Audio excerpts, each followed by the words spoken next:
The Secrets of Star Wars is brought to you by the Star Quest Production Network and is made possible by our many generous patrons. If you'd like to support the podcast, please visit sqpn.com/give. You're listening to The Secrets of Star Wars, episode 44. Hello there.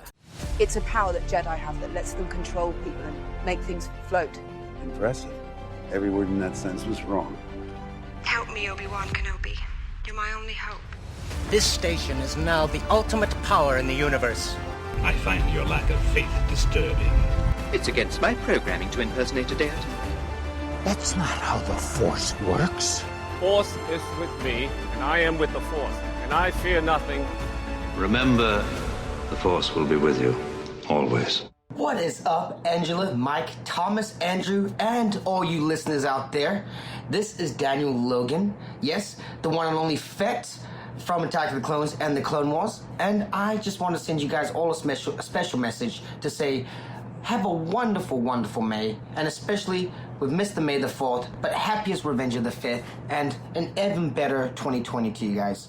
I know it's a hard time for everyone, but thanks to the love of Star Wars and podcasts and things like these guys, we're able to get through them somewhat sanely. So guys, thank you all for listening, and again, much love to Angela, Mike, Thomas, Andrew, and again, all you guys who are listening out there. Much love, Boba himself.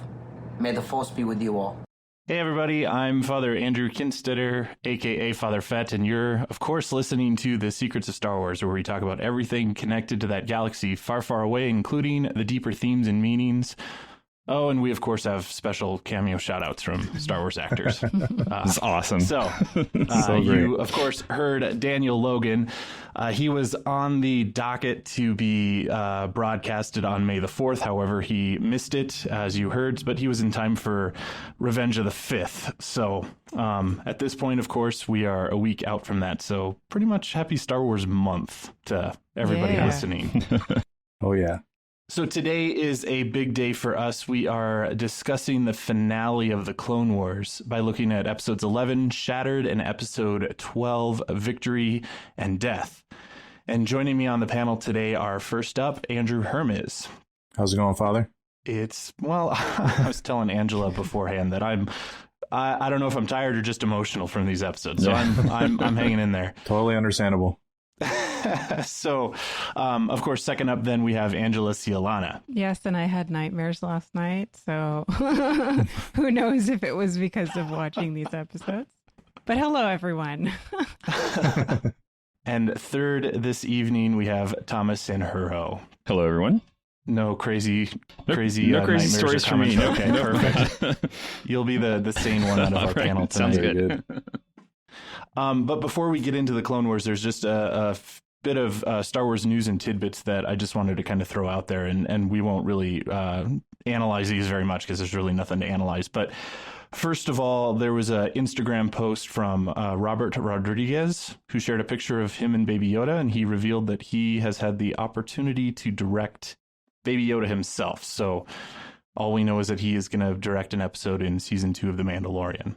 I know really nothing about him, so I have nothing more to say. Makes sense. He's good friends with Jon Favreau. So yeah. Okay. Yeah. It'll be good to have him along. Action movie guy. So I know it's going to be definitely let's hope that it's an action-packed adventure. Speaking of that, though, the rumor mill is going a bit crazy. These were not officially confirmed by Star Wars, but pretty solid evidence is pointing to the fact that Tamara Morrison will be playing Boba Fett sometime in The Mandalorian Season 2. I also was just seeing, and I don't know if this is completely rumor or not, but the Rex was being thrown out there as a possibility for him as well. Mm-hmm. And Sabine was also being thrown out as a rumor. The potential for a Rebels sequel is being thrown out there as a rumor. I think that the key to all of that is get excited, but don't base your continued enjoyment of The Mandalorian on whether or not these things do indeed happen. It'll be great to see if it does, but they're not confirmed.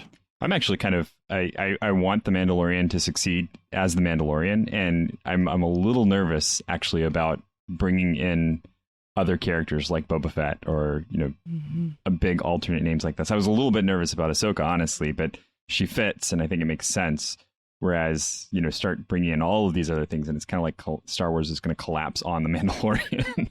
That's a good point, because Boba Fett is a huge character that so many people know, and Ahsoka, I mean, you have to be a little bit more Star Wars geeky to know who Ahsoka is. You know, so I think you have a good point, and we'll hopefully, you know, I trust in Dave Filoni, you know, but yeah, it'll be definitely interesting to see how they tie it in without distracting too much. Yeah, I'm just happy if he is really playing Boba Fett that he survived that really lame death. So I thought his, you know, even though his character is interesting, his character is so popular and he has very little screen time, you know, in the films. But yeah, that death is just so lame. So it'll be cool if there's a story behind how he survived. I'm sure there will be if this all turns out to be true. There's a heavy hint in Chuck Wendig's novel Star Wars Aftermath that Boba Fett did indeed survive, but it's just a heavily implied thing. It's not there's no story to it. The other thing that I did hear about this was that the rumor is that they would be in one of the episodes of The Mandalorian. So I think, Thomas, to your point, is they might be in The Mandalorian, but hopefully they're not going to be center stage. Right. They're just one part of all 8 episodes. So the other random thing that I wanted to throw out there before we got into the Clone Wars was we have been watching and enjoying Disney Gallery, The Mandalorian. The docu-series that's talking about The Mandalorian, and episode 2 was released last week. And if you haven't seen these docu-series, you should really watch them because they are incredibly fascinating and insightful. And one of the things that I just wanted to bring up, because we all thought this was really, really cool, was Dave Filoni in the end of that second episode talks about Duel of the Fates. And it was just a fascinating insight into tying not only episode 1 with, you know, Qui-Gon and Anakin and Obi-Wan and Darth Maul, but tying that to the fate of Anakin, who is quote unquote the fate that they are dueling about. And he made the point that Qui-Gon was fighting Darth Maul not because it was, you know, this cool lightsaber scene, which it really was when you know, from a cinematic point of view, but it served more of a purpose than that. He was fighting because he knew that he was the father that Anakin needed. And Qui-Gon was aware that Jedi are supposed to care and love, and that's not a bad thing. And he was aware that the rest of the Jedi had become detached and lost their way. And so that whole fight is about the fate of Anakin. And when Qui-Gon loses that battle, he is no longer able to be that father figure for Anakin, which is a failure on Anakin. Obi-Wan can't be that person for him because he trains Anakin out of this promise to Qui-Gon, but he becomes sort of a brother figure, not a father figure. In episode 2, Anakin loses his mother. And so Dave Filoni just points out that everything in the entire prequels hangs on that fight. Yeah. And when Anakin loses his father figure in Qui-Gon and his mother in episode 2, it just sort of paves the way for his own vulnerability and to be manipulated by Palpatine. And ultimately he turns that into Return of the Jedi, and how he's faced with the decision to be the father that he never had himself. Right. So yeah, all that to say, go watch Disney Gallery, The Mandalorian, and I really want to go watch back through the prequels and, well, someday do a whole Skywalker saga watch through, but see it through that lens. So speaking of the prequels and the Clone Wars, let's jump into the finale for the Clone Wars. And of course, I will start with just getting your guys' impressions of these final 2 episodes and what you guys thought. Wow. Says it all. I mean, it's just, it was cinema. It's really like, this was way beyond a kid's cartoon. Just it's so incredibly far beyond a kid's cartoon. Yeah, I'll echo that. And, you know, like we talked about with the 2 episodes before this, you really see how they stand out in that, again, that cinematic sort of way and becoming more of an experience. And And, you know, as a lot of critics and pundits are labeling these episodes as some of the best Star Wars story that we've had, period, in any form, I have to agree with that. I mean, even though it's still animated and they still went short with the length, we thought maybe they might have, maybe Filoni would have pulled like a Rebels and did like a 1 hour finale, but he didn't. But even in these little short episodes, it still captured so much emotion, so much depth behind these characters, and adding depth to not only the characters we're familiar with, but obviously we'll talk about the last shot and the last scene, adding depth to characters that are so steeped in Star Wars lore, as Darth Vader is. And props to, again, Filoni and the whole team to continue to make these characters relevant. And even though as much as we talk about wanting to see new stories, I mean, these stories here still mean a lot to us, and it's good to have things wrapped up in my opinion, a pretty perfect way. Yeah, I agree. I mean, besides the amazing shots and visuals, the lighting really stood out to me this time. The music was phenomenal. But besides all those things that we really kind of think of when we think of the movies, ultimately what stood out to me was the way that this just enriched the existing canon so much. Just these 2 episodes, really, the final, I guess, Clone Wars / Revenge of the Sith episode itself, the 4 parts. But these 2 parts in particular, because they deal with really just very limited number of characters. You look at the credits and it's like, Ashley Eckstein, D. Bradley Baker, and, we have Maul in there too, a little bit.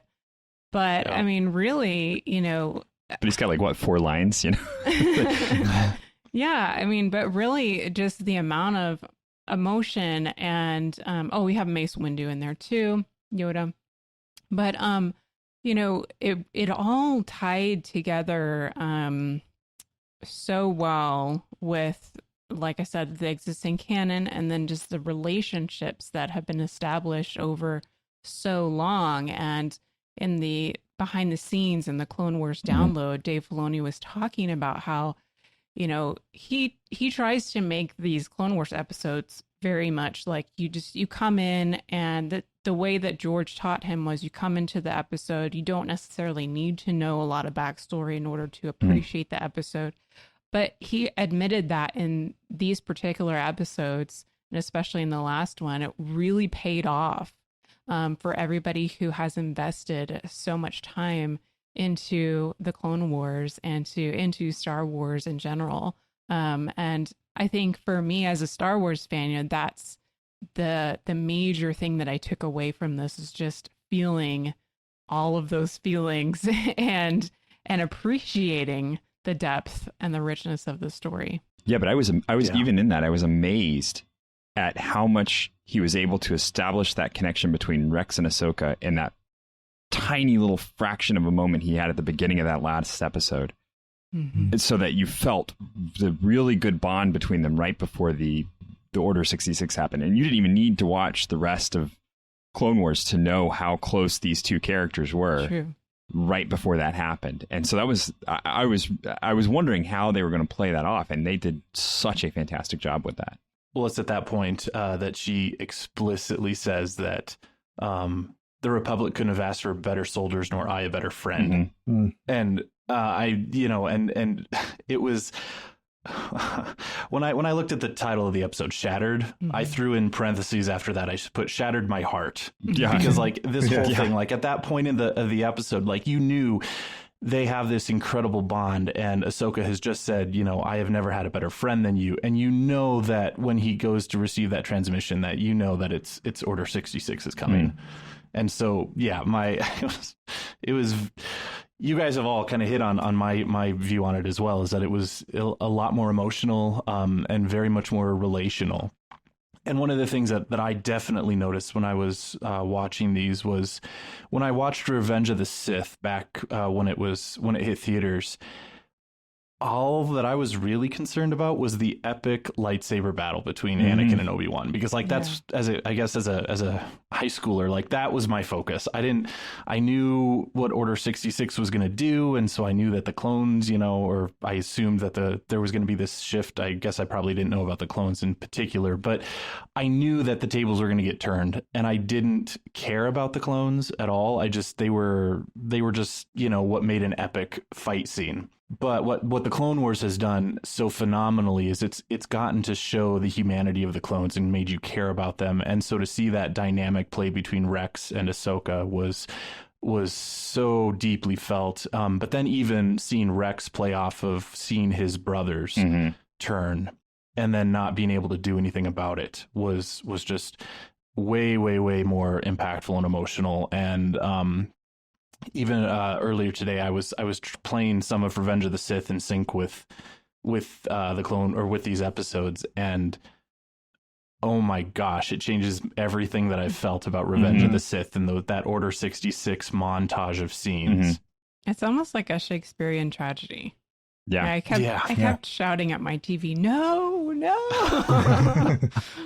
So with that, we'll just jump into the recap because there's still just a ton of stuff to talk about.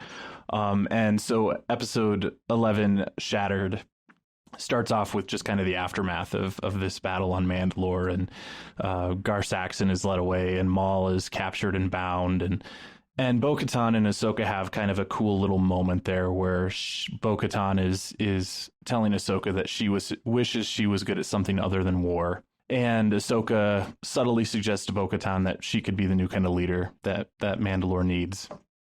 And wasn't too much else there, because they are interrupted by Rex, I think, telling Ahsoka that the Jedi Council is waiting on a Zoom call for her. The holo transmission coming from Coruscant. But this was really interesting, because we then get to that scene of the holo transmission and the counselor discussing removing Chancellor Palpatine from office, and this is an exact remake of the scene from Revenge of the Sith, which I did not realize until I had gone back to look at that. Which, of course, Revenge of the Sith cuts out right at the end, and we don't see what happens with, here's what happened with Ahsoka next. Right. That wasn't in the movie. My mouth was wide open watching it. I was just like, I think it was like Yoda's line at the end that really solidified it, because I remembered that line in particular. But just watching it, I was just aghast at the attention to detail and just the fact that we were able to see the other side of this transmission. And it made everything feel bigger. It made the galaxy feel bigger, the story feel bigger. The layers. And you felt like you were being dropped in the middle of the movie, which was so cool. It's like one of those things where it's like if suddenly you were just like, oh wait, I'm actually an extra in this movie. That's kind of what it felt like, where you're like, wow, I'm really there. Yay. And the movie actually shows Anakin is there for that part of the meeting, and then he is sent off by Master Windu right before Ahsoka is able to kind of join the call. Which, I have no reason to think that they were lying, but it was nice to see all of that just play into one another. So Ahsoka does join the conversation, and she informs the council that she was successful in taking Maul into custody and plans to escort Maul with Rex back to Coruscant. She points out to the council that she did it as a citizen, not a Jedi. And that sort of comes back to bite her when the council then refuses to share anything more with Ahsoka because she's not a Jedi. She says not yet. So that was interesting. Yeah. The response to is like she's still, going back and forth. And then, of course, she's not able to talk to Anakin, who she really wanted to talk to, because he's headed off to inform the Chancellor that Grievous has been found, and Obi-Wan is not there because he's engaged Grievous in battle. And everybody leaves the call except for Yoda, and he senses Ahsoka has more to say, but Ahsoka decides not to say anything. And it was pointed out, some commenter online pointed out that this was like a real pivotal moment because Ahsoka had the opportunity to share not only what she wanted to say to Anakin, whatever that was, but she had an opportunity here to tell Yoda or the Council what Maul had seen in his visions regarding Anakin. And she chose not to. It's interesting, though, what would have happened had she shared that with Yoda, who's always very careful about, first off, taking his visions or having people take their own visions, but then to have Maul's visions, you know, kind of. I think that was a very weighed decision on her part, where she was like, I don't really know that I don't think this is really going to go anywhere, even if I do share it. So I'm just going to let it slide. It could have also backfired too if she would have shared it and they would have like tried to just shut Anakin down. That could have caused Anakin to spiral out of control too. Yeah, I think she was just so confident that she was going to get a chance to see him again. Like she mentions, you know, I'll tell him when I see him.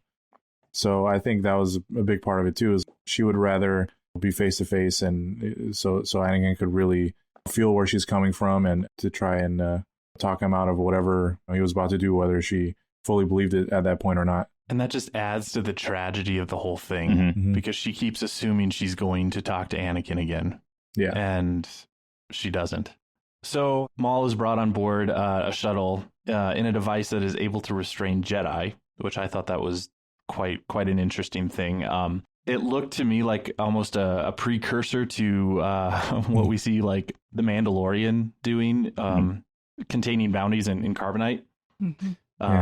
But this was something that apparently had Jedi suppressing technology, and it was a relic of a gone by era, and Duchess Satine had outlawed it, but this was the only one left.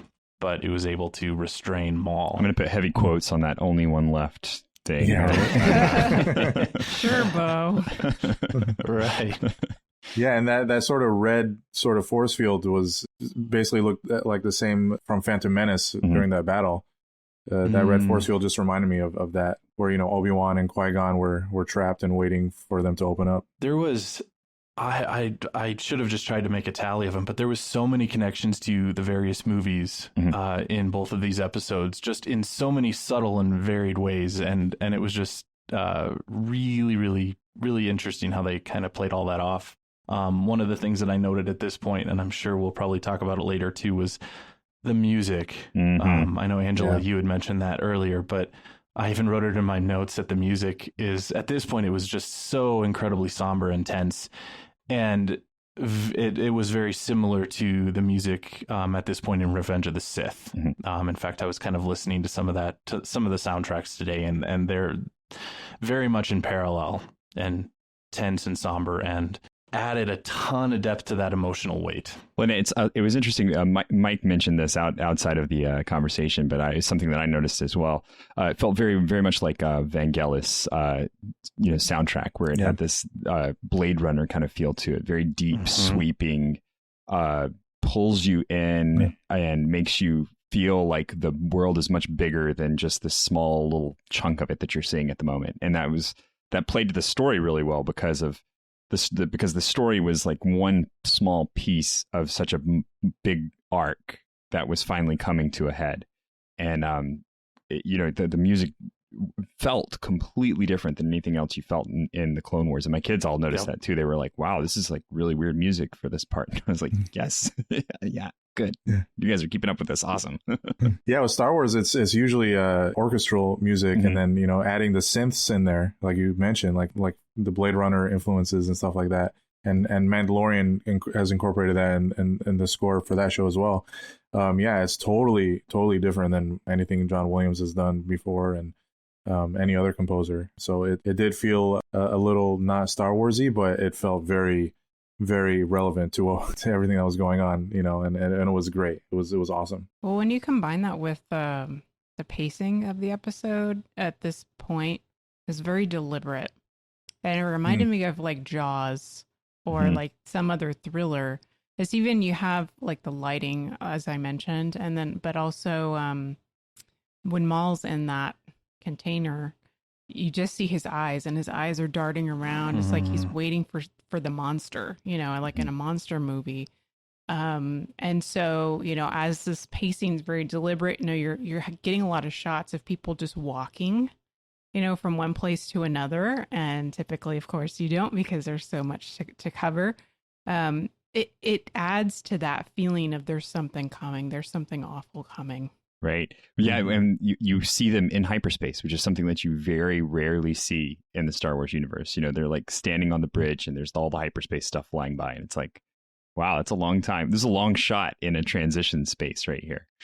And I would just like to put a plug for listen to the music. Like, I think often when we watch a movie or a TV show or something, we sort of forget the amount that music does indeed add to a movie or a cinematic experience. So I would throw that out there, and this was incredibly well done. So, but yeah, Thomas, like you said, they were on the bridge, and that's where we have this real tender moment between Ahsoka and Rex. The world or the universe is kind of flying by in hyperspace, but on that ship, things are this tense, slow build. And Ahsoka and Rex are having this discussion about, Ahsoka makes the comment that she says, as Jedi, we're trained to be keepers of the peace, not soldiers, but as a Padawan, that's all she's ever known, is to be a soldier. And Rex makes the comment that without the war, the clones wouldn't exist.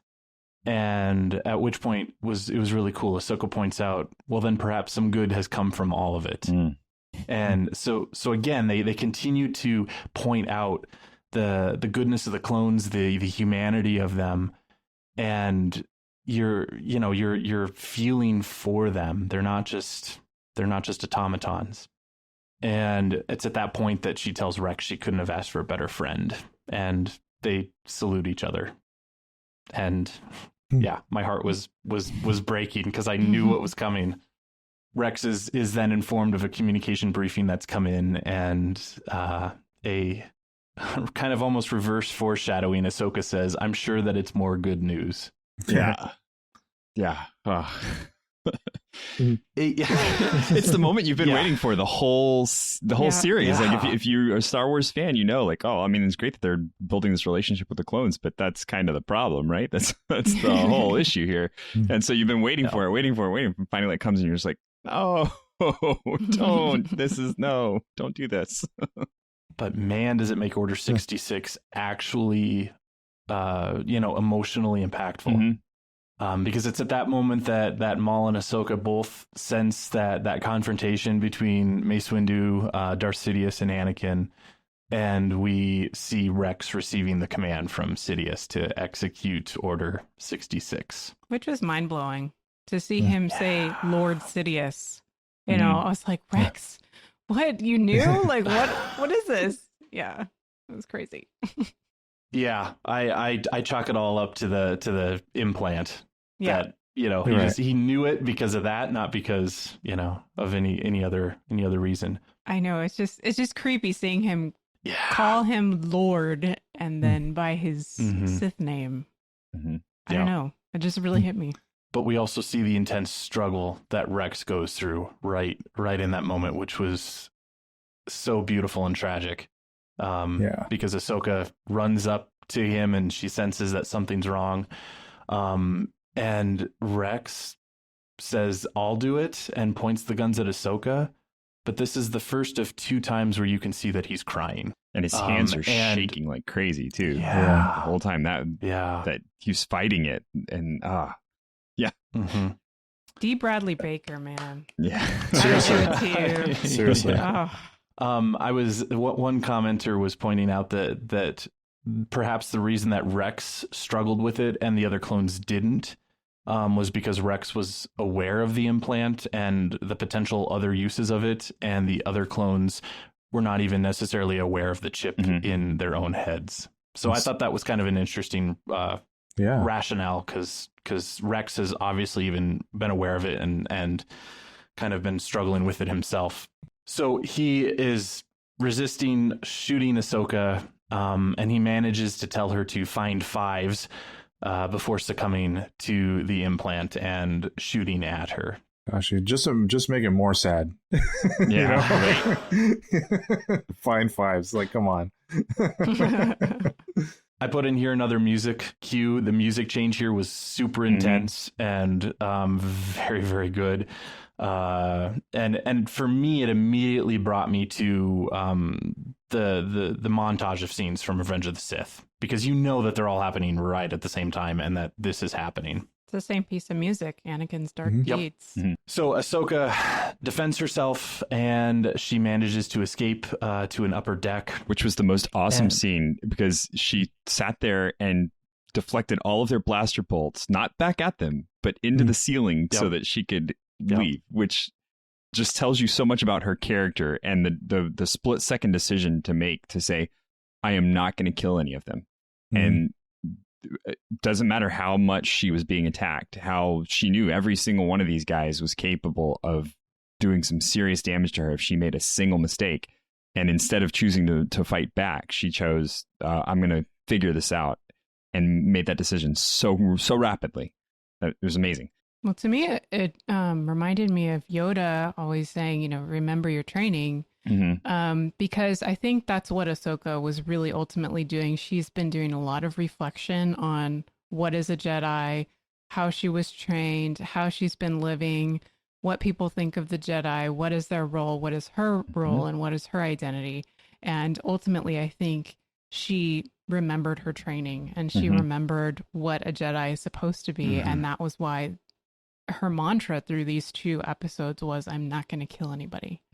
I just had a thought I was going to throw in there. I was going to point out that in all of that, it's really awesome, because she's honing in on what it truly means to be a Jedi, where all the other Jedi have sort of probably fallen into using the clones as means to an end, rather than as ends in and of themselves. So we've got to, again, pointing out the inherent goodness even in the clones, and that their lives should be protected and not just used. And I also thought it was really interesting. I don't know if this is accurate or not, but she was one that I've noticed that tends to know the names of the various clone troopers. So even in one of the first 2 episodes, it might be one of the first 2 of the finale, when she's down in the sewers, like, she knows the name of that clone that she's going to go talk to. So she is recognizing the goodness of each individual clone, not just Rex or the commanders. Well, even the droids that help her out too. She knows their names too. Yep. Which was also pointed out that's ironic, because the Clone Wars was all about the clones versus the droids, the battle droids, and and really Ahsoka now is using droids to. Anyways, it's sort of, it all comes around. It's all a circle. It's Star Wars. Yeah.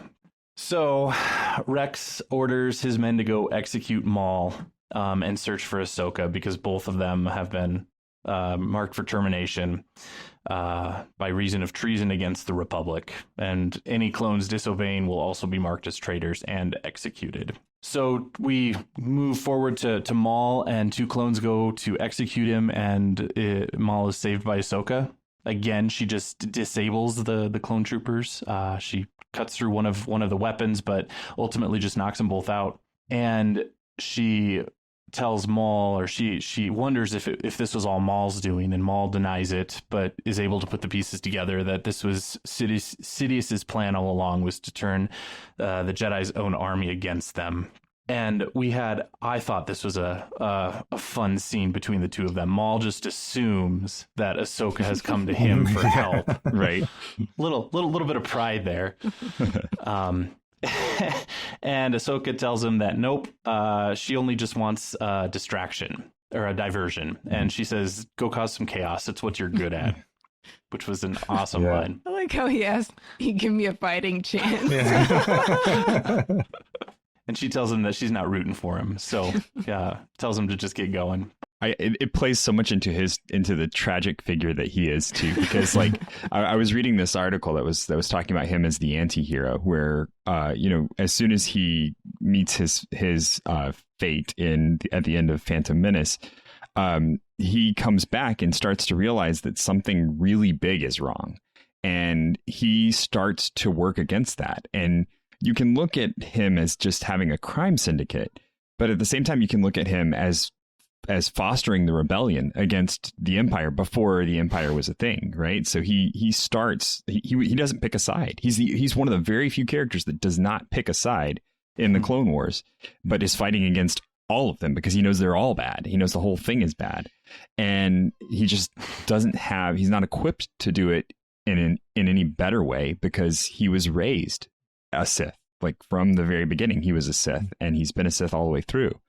So he doesn't know any better. He's just doing, he's dealing the hand that he's playing the hand that he's been dealt, which is kind of what Ahsoka's big problem is that the hand that she's been dealt is to be this warrior Jedi that's been taught to do peace, but has always been encouraged to be a warrior. And so now she's trying to struggle against that, where he's just fully embraced his chaos. She's kind of trying to balance herself out. And so that moment with the two of them is just brilliant because now she's like, nah, we're not working together. Don't get the wrong impression here. I need you to go and cause chaos. And if you die in the process, that's probably not a bad thing, actually.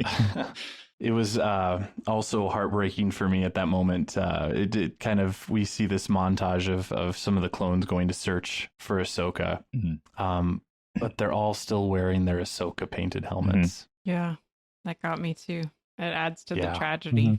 Especially when just when they painted the helmets, there was all the talk of how, loyalty is paramount to them. And so, yeah, more tragedy. These were not happy episodes. No. God, no.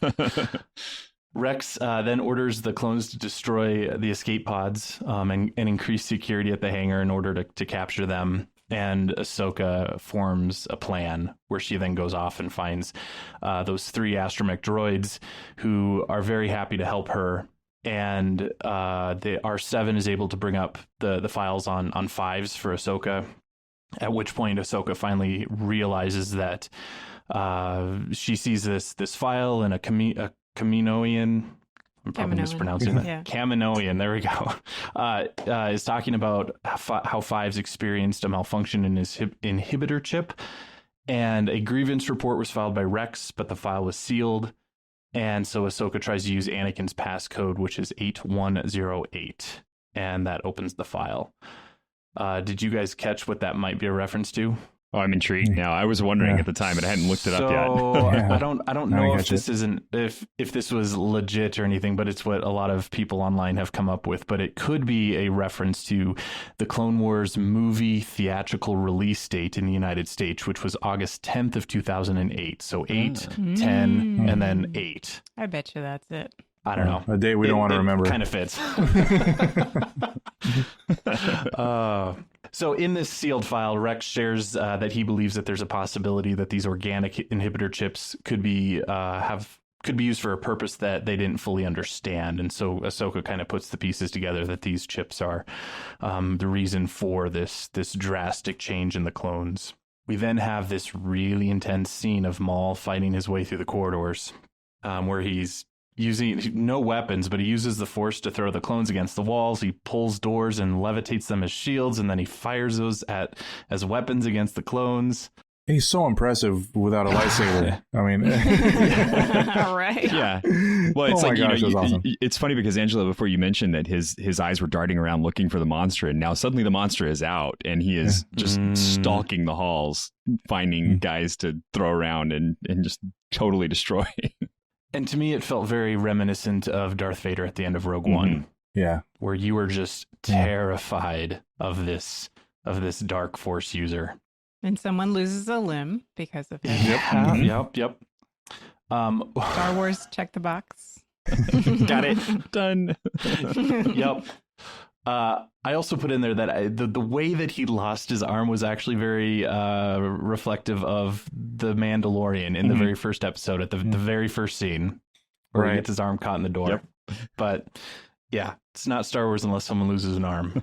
But that also served a purpose because Maul steals the comlink from the arm that he severed. Yeah. Yes, which was a great storytelling device because we were seeing what the plan was, and we were seeing that Maul could hear what was going on without us actually seeing everybody, say the plans. You could it was part of the action. Yeah. I thought that was brilliant storytelling.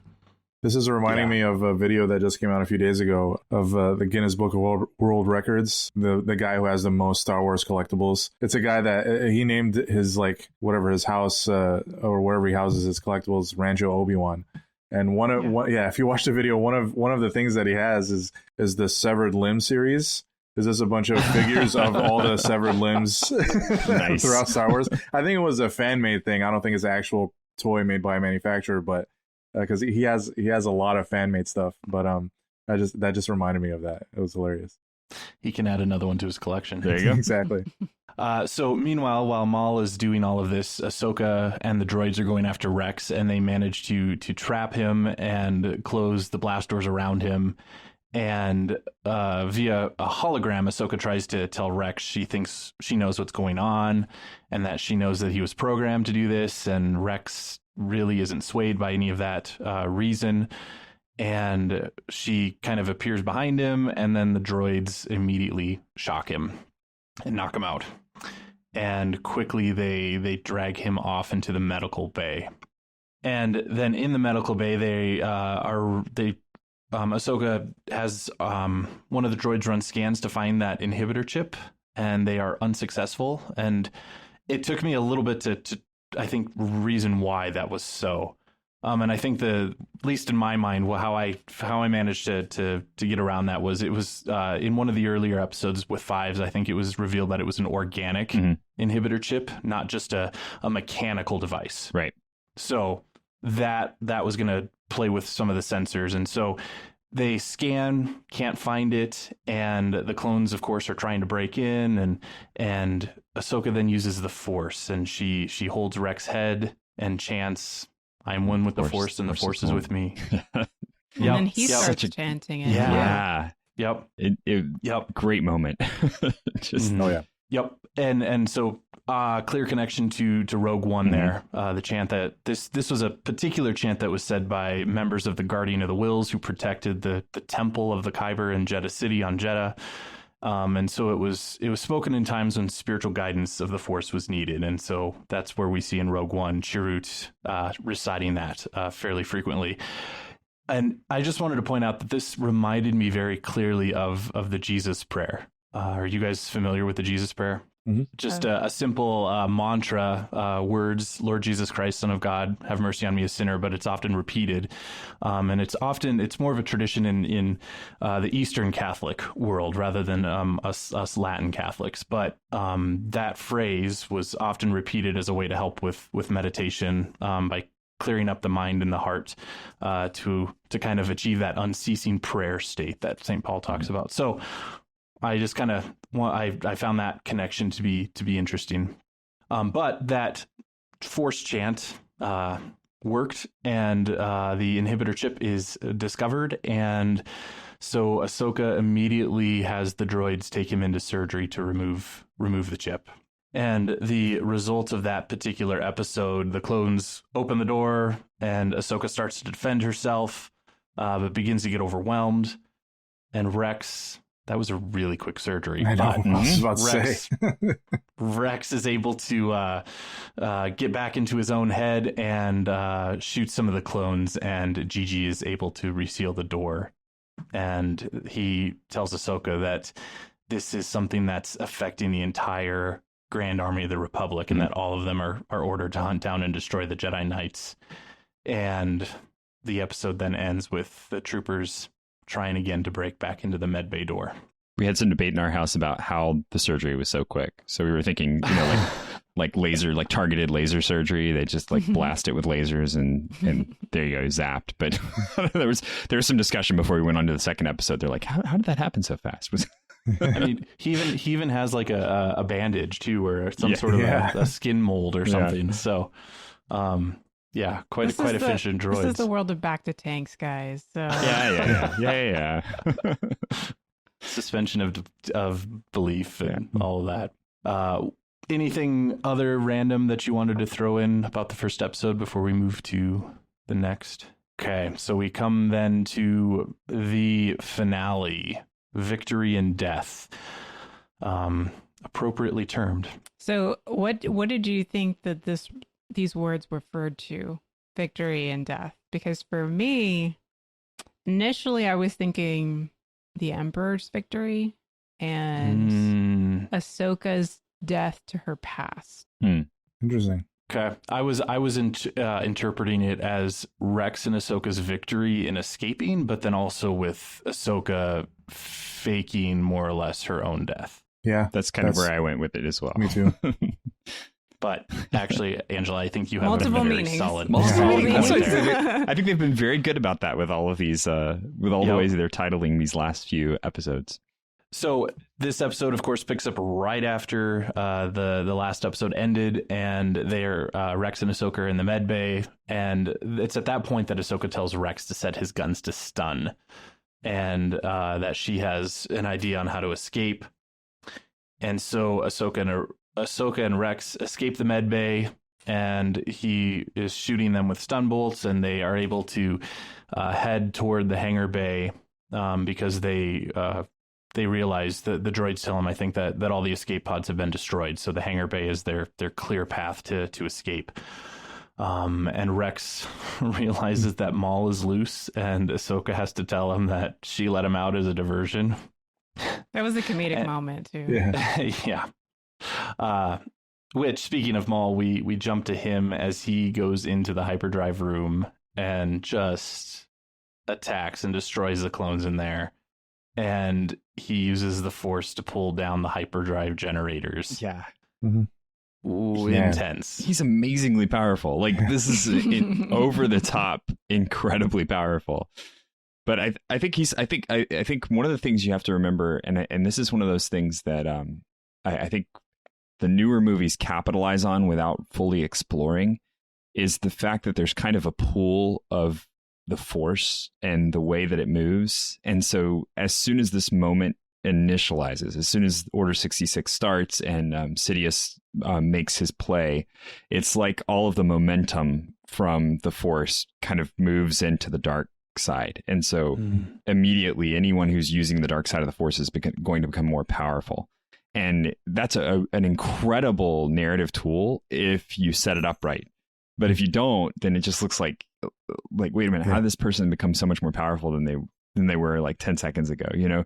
And this one plays it well because it's, you know, Sidious has been, or Maul has been building up the seriousness of what's going on, and then how he's stunned that everything's happening and how he's feeling things are moving. And then we get that moment where Ahsoka kind of feels everything start to change. So all of the Jedi are dying, and she feels that happen. And so you feel that the Force is actually imbalanced all around them. And that's what makes this, you know, it makes the payoff here of Maul being so incredibly powerful, able to just like rend pieces of the ship down. It makes sense because of that kind of imbalance that's been happening to the Force generally. But it also helps to understand like why Ahsoka wasn't able to pull Maul down when he was in the shuttle trying to leave. Yeah. So if she's on the short end of the stick, right? You know. But yeah, incredible scene there where he pulls these hyperspace generators down, and the ship, the Republic ship, is ripped from hyperspace. Which was a really cool scene. My first thought was like it was a time freeze sort of thing, because you see all the dust and the debris, and then you realize it is dust and debris, and it just looked really,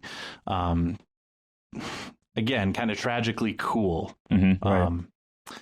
They're ripped out of hyperspace right next to a planet with a moon, and Ahsoka and Rex at this point make it into the hangar bay control room. And all the while, Maul is listening to the comlink that he stole, and he and the clones suspect that Rex and Ahsoka are heading to the hangar bay, and so you know that Maul is on his way there as well. And Rex and Ahsoka discover that the hyperdrive has been destroyed, and they open the hangar bay doors to reveal the moon that's pulling them down. So, you know, just add just a little bit more intensity to the whole situation. Right. We also had a discussion at this point in my house where the trolley problem came up. So this is the kind of stuff that happens when you have very philosophical kids and they're all asking, well, at this point, since they're all going to die, why does she bother trying to save any of them?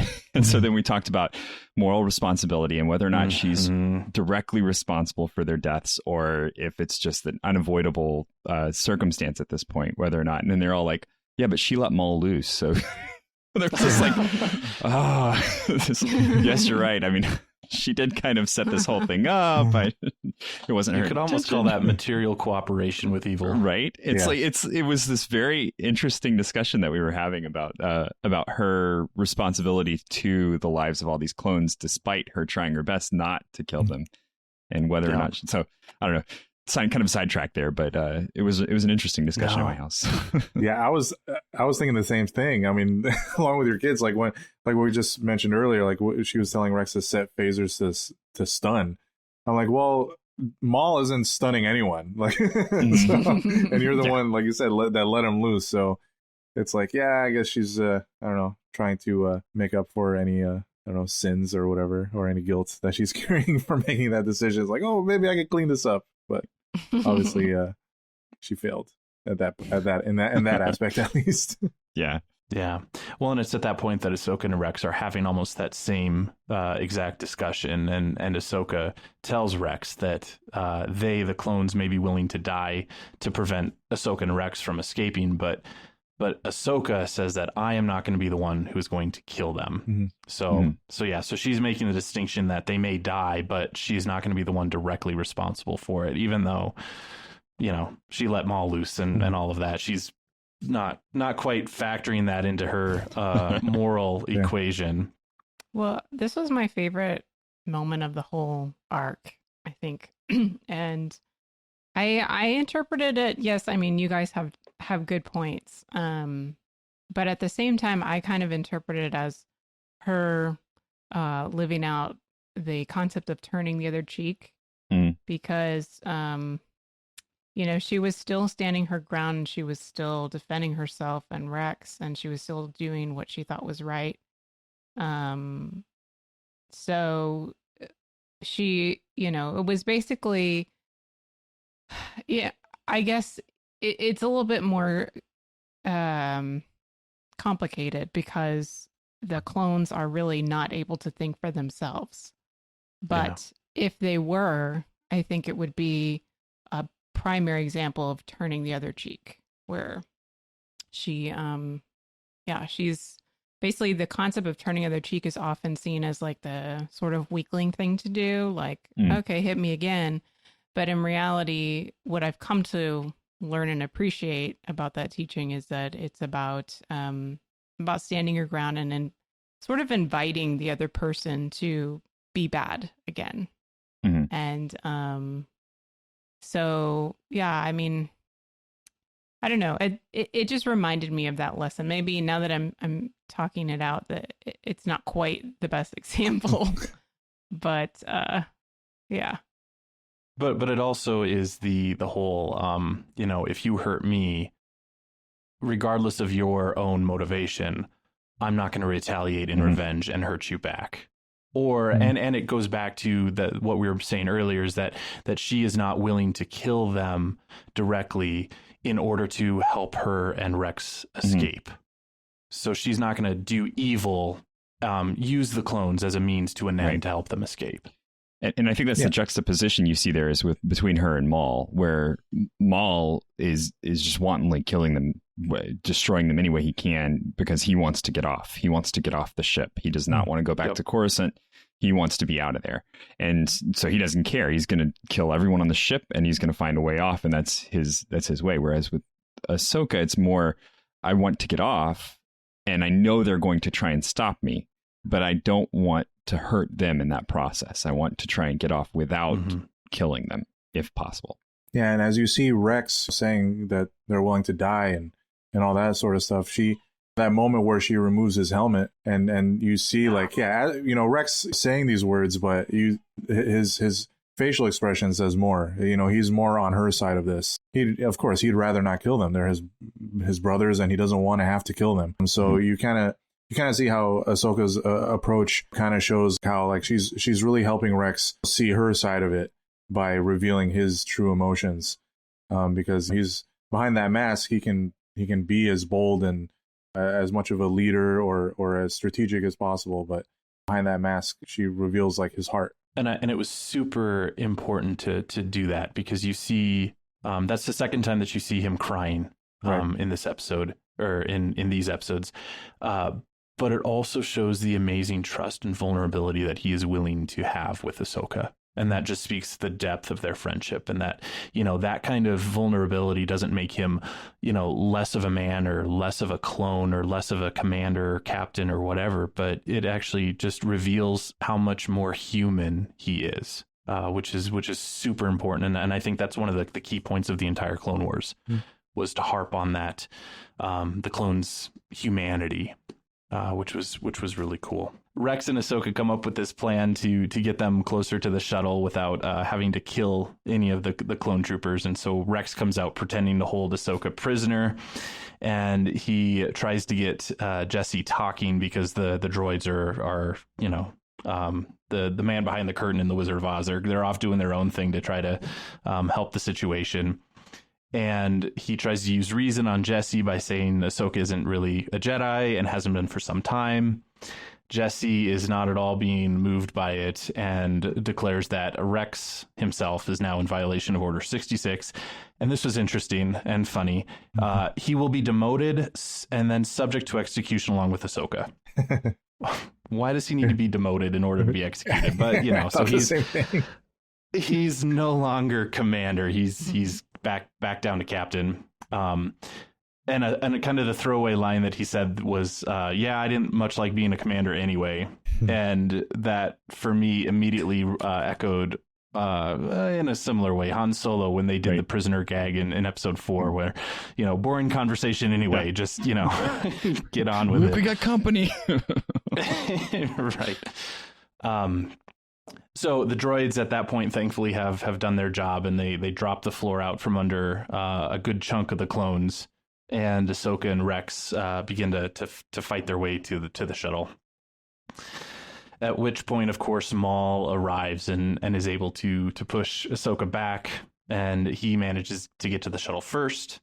And Maul jumps in the shuttle and starts to escape, and we see Ahsoka try to use the Force to stop Maul from leaving. Incredibly strong Force user too. And I think that's the thing here, is that the only reason that the two of them are not perfectly evenly matched at this point is because of that wave in the Force that I was talking about earlier. Because you really do see it when they have the fight or when they have the fight in the last couple of episodes, that they are evenly matched. There would be no reason for her to be his apprentice, other than just his assumption. Ahsoka defeated him. Yeah. And that's what it really comes down to, is that the two of them are and watching her struggle to hold on to that ship. It was just like, oh, this is incredible. Such a great power use of the Force here. Just to point out that same Force technique is seen in The Rise of Skywalker, when Rey is trying to do the same thing on Pisana. And Rex, of course, is trying to defend Ahsoka, but he's getting overwhelmed, and so Ahsoka is forced to let Maul escape in order to help Rex. And they have to figure out Plan B or C or D or F to escape this crashing ship. Hey. Speaking of that, Ahsoka uses some pretty cool lightsaber techniques to cut a circle around her and Rex, where they're able to drop through the hangar bay deck floor, and they begin to go search for another ship. And another casualty of this whole thing was, at that point, the clones are recognizing that those astromechs are helping them, and Jesse orders the clones to blast those dirty droids. No. Which was, poor little guys. Yeah, I know. Poor Cheap had his hands up too.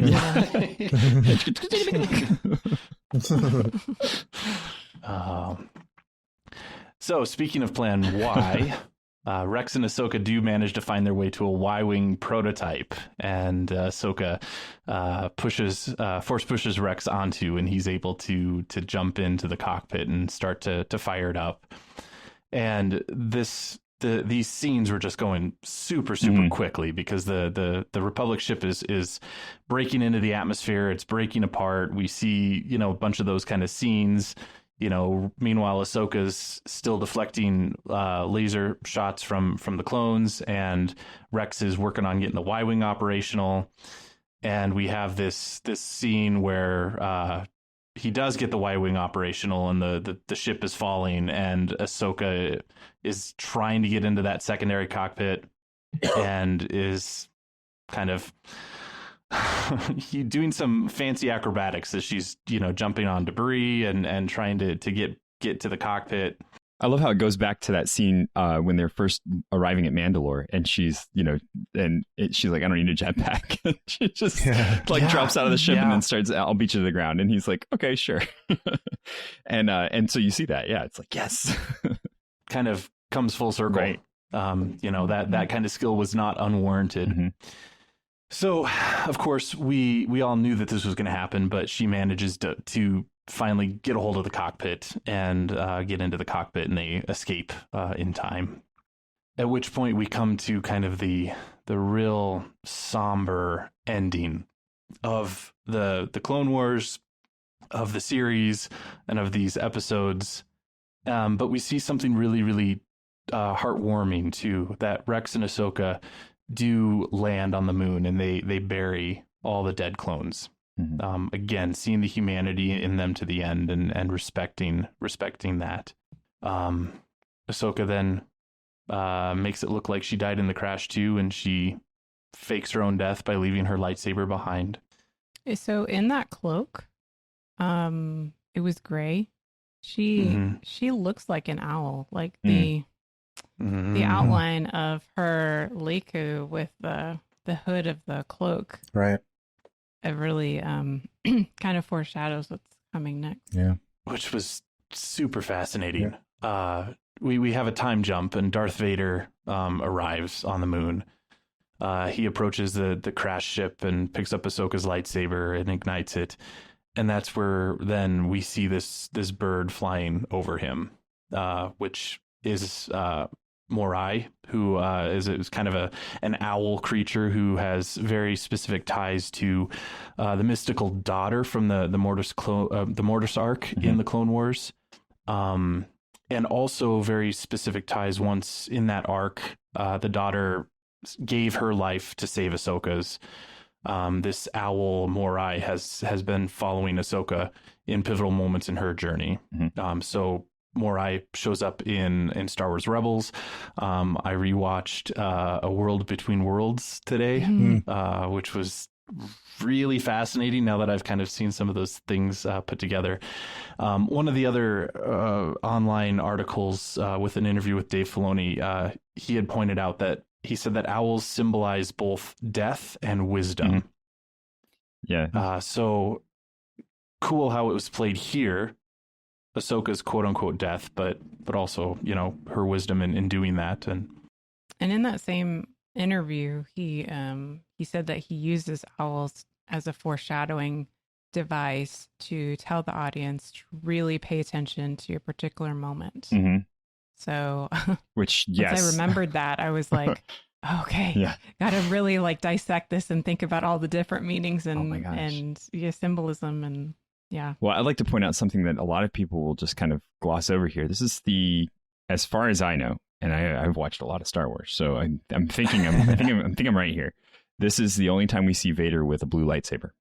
Yeah, I think you're right about that. And so, you know, because Vader's always red lightsaber, and this is and it was an interesting choice because Ahsoka's lightsabers were not blue, but they, you know, he very purposefully gave her blue lightsabers to make them better.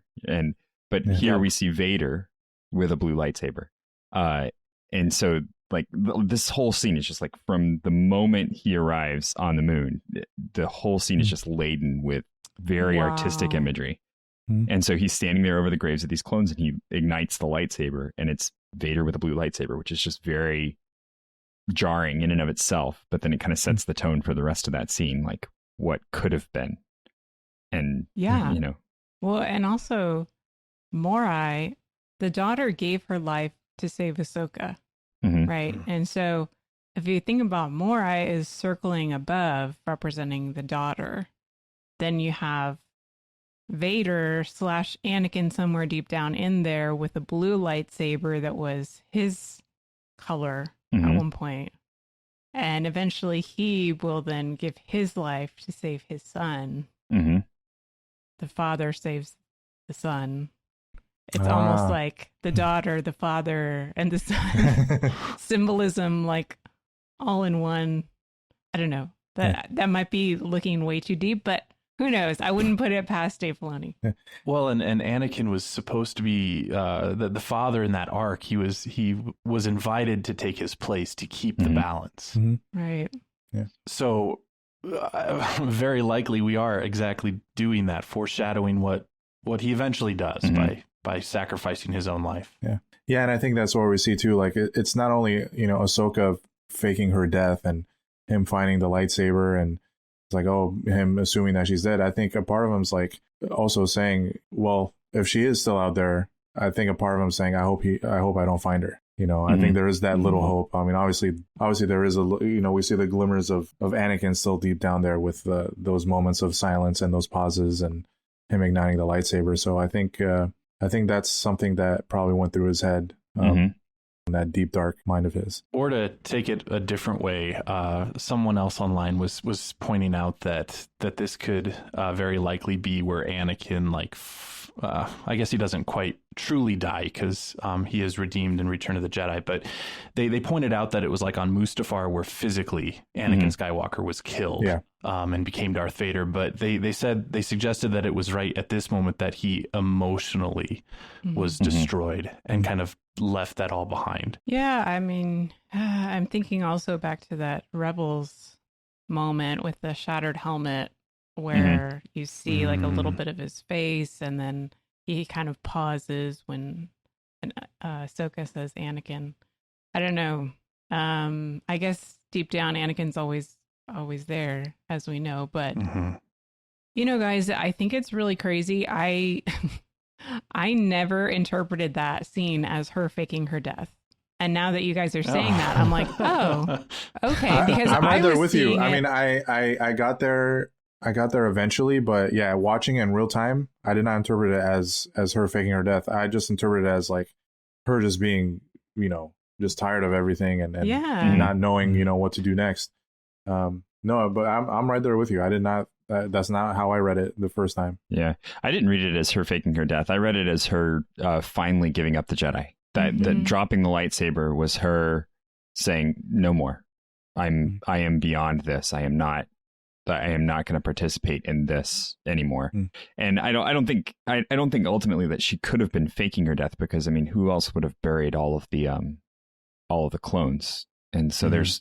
Because it's a barren moon, assumedly, and so she went through and specifically made the purpose of burying all the clones. So that said something, and I really do think that she was conveying a message. I think that at that point she knew that this would be found. Obviously, they would come and investigate this, and so she was making a statement very clearly at that point.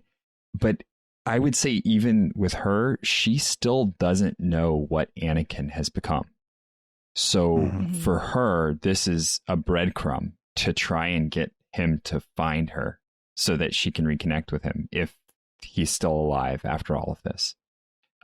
So I think that she doesn't even know at that point, because you see it in Rebels when she meets him again. She doesn't. She's still stunned that that's what he's become. So yeah, I wouldn't say I didn't interpret it as her saying I give up the Jedi. But I saw it as, like I said at the beginning of our discussion of this episode, that it was like a death to her past almost. Because, yeah, like what we know of Ahsoka in the future canon or in the timeline is that she's still with the Force. She's still practicing what she knows. But I think at one point, I guess, well, obviously she doesn't have lightsabers, right? So it's almost like a fresh start for her. Like she's just going to come clean, and she's going to start off fresh from what she knows about the Force. Yeah, and just buried all these people that she fought alongside with. And then in a blink of an eye, they all turned on her. I mean, that has to carry some weight. That's one of the great things about Clone Wars that the prequels don't touch on. It's like you never see Obi-Wan grieving over, wow, these were my friends. I fought alongside them. There's not really any scenes in the prequels that kind of touch upon, wow, just the weight of having a lot of these people who are considered family, to you, and all of a sudden turning on you and wiping out the whole kind. I think that's obviously a big reason why she just threw that lightsaber down. I need to, like you said, just have a fresh start and just reevaluate what's next. If I can't trust, obviously it's not their fault. There was a chip and all that, but if she knows there's something out there that's capable of devising a plan on this scale that can just totally throw your world upside down, then she has to rethink everything going forward. And I'll throw in my 2 cents worth. I think I interpreted it as her faking her own death, and I might be a bit biased. And for some reason, I'm connecting it with, I read the novel Ahsoka by E.K. Johnston, but it's been a few years since I read it. But I think one of the things that in that book, in fact, I think this episode sort of retcons some of the things that Ahsoka talks about in that novel on the end of the Clone Wars. But I thought I remembered at some point her talking about burying her lightsabers, and I think as a way of trying to prevent any of Sidious's inquisitors or anything from hunting her down. So I think I had that in my mind when I was seeing this, because I knew at some point she buried her lightsabers, and that was the closest that we got to it. So I think there's probably an element of truth in everything that we've been talking about. So it was such a deep episode. There was so much going on, Well, and then just to conclude the recap, the final scene is just it's a final view of the Ahsoka painted helmet, kind of partially covered in snow, and that's the end of the Clone Wars with the reflection of Vader in the visor, walking away. And honestly, I'm going to say this because I've touched on it before, but I really do hope that this is the absolute last scene that we have of Anakin Vader. I know that there's room for him to appear in other things, but I really do hope that this is the kind of frame that we get to end his tale, because it really does. It's right in the center of everything, and it perfectly encapsulates the character that he is, that he was, and that he will be, all in one moment. And it's just so well done that it's kind of like, don't ruin it by don't keep poking it. It's good. It's done. We're good. That's it right there. That's fantastic. Leave it alone. I totally agree, because we've seen his redemption, obviously, in Return of the Jedi, and we've seen like his true power at the end of Rogue One. And we've seen in the prequels and in Clone Wars how Anakin has transformed to Darth, and again how powerful he is in Rebels too. I think you're right. This is the capstone. What else could we cover about Darth Vader?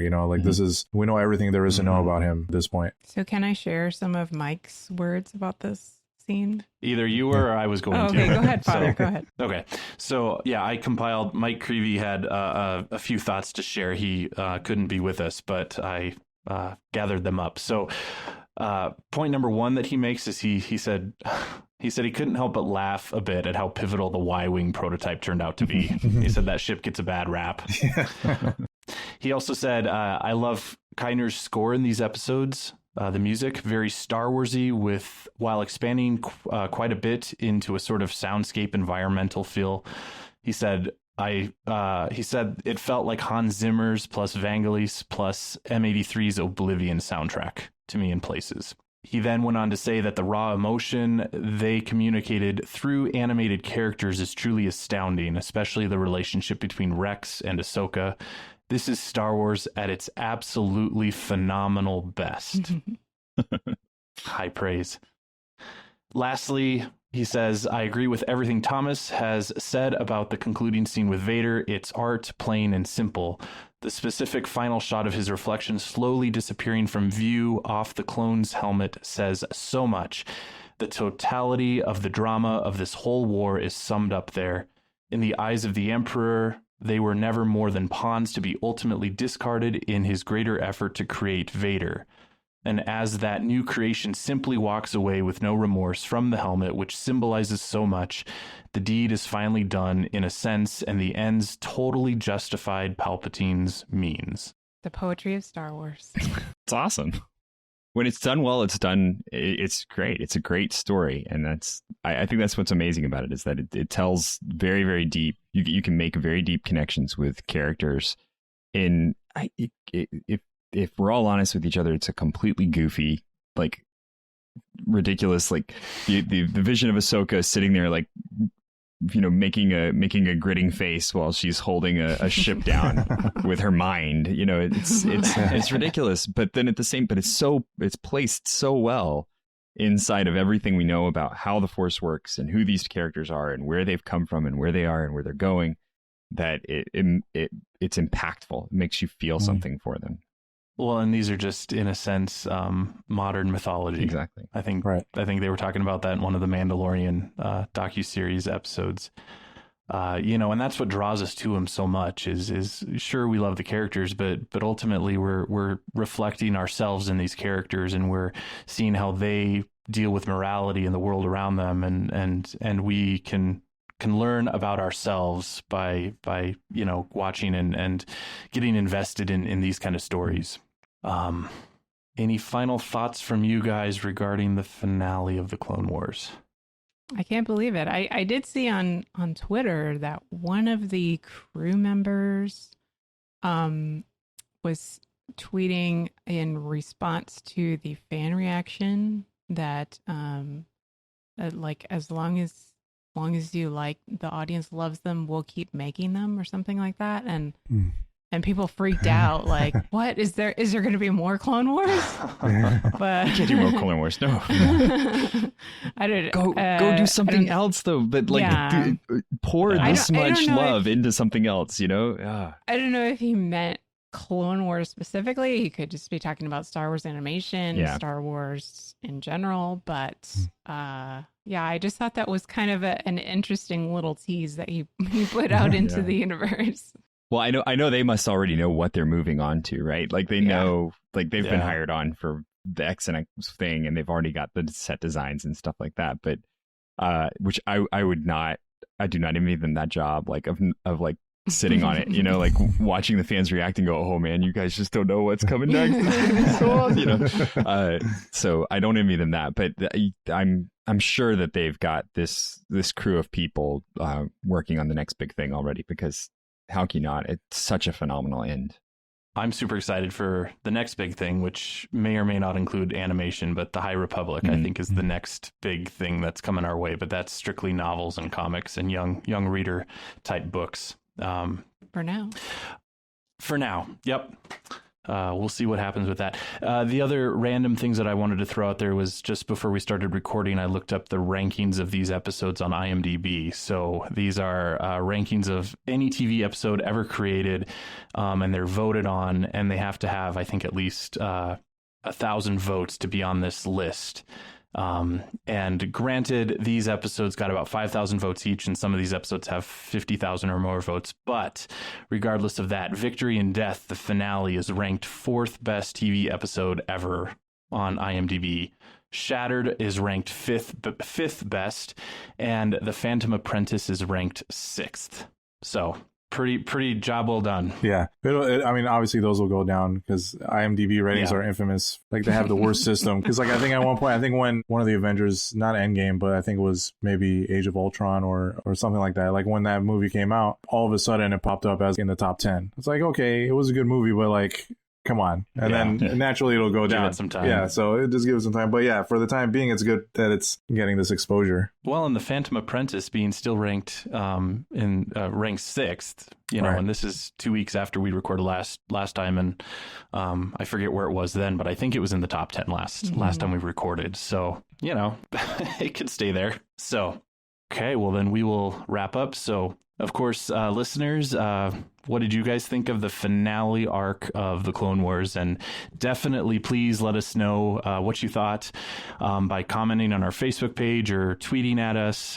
You can email us any feedback at starwars@sqpn.com. And of course, you can find StarQuest on Facebook at facebook.com/StarQuestMedia and on Twitter at SQPN. And as always, we would like to take a moment to thank our patrons who make it possible for us to create the secrets of Star Wars. Thank you, thank you, thank you. We couldn't do it without your support. This week, we are thankful for Ruth K., Joseph F., Mark P., Pauline H., and Michael K.